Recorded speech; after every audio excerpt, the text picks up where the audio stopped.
Qui dit guerre contre le coronavirus dit constitution d'un arsenal défensif et certaines PME très éloignées du monde médical ont souhaité participer à la production nationale de masques.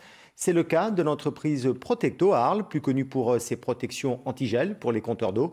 Depuis le 6 juin, elle a fabriqué près de 400 000 masques pour les entreprises et pour les particuliers. Reportage Marielle Lacoste et Marianne Espelran. 400 000 masques produits dans cette usine depuis le 6 juin dernier. Cet entrepreneur arlésien spécialisé dans la fabrication de housses de protection de compteurs d'eau a décidé de se reconvertir et de lancer sa production en plein confinement. J'ai vraiment été choqué par les images lorsque j'ai vu ces masques escortés, les camions escortés par l'armée, par le GIGN. Et je me suis dit, 6e puissance mondiale, on touche le fond pour escorter des masques. Je veux dire, notre industrie, elle est passée où ?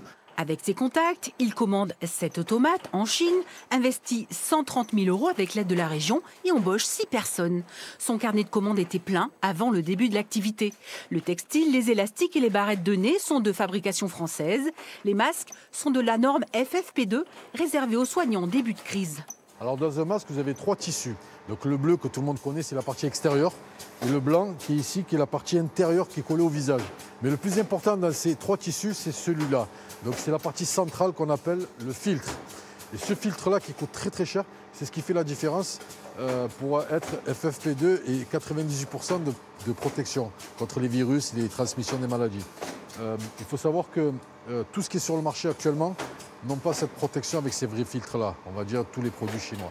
L'usine tourne 24 heures sur 24. Ici, 20 000 masques sont produits par jour. Bientôt le double, avec l'installation d'une 2e ligne de fabrication. Principaux clients, les hôpitaux de la région, les EHPAD, les collèges et le grand public sur place. La société recherche maintenant des points de vente pour ces masques Made in Provence.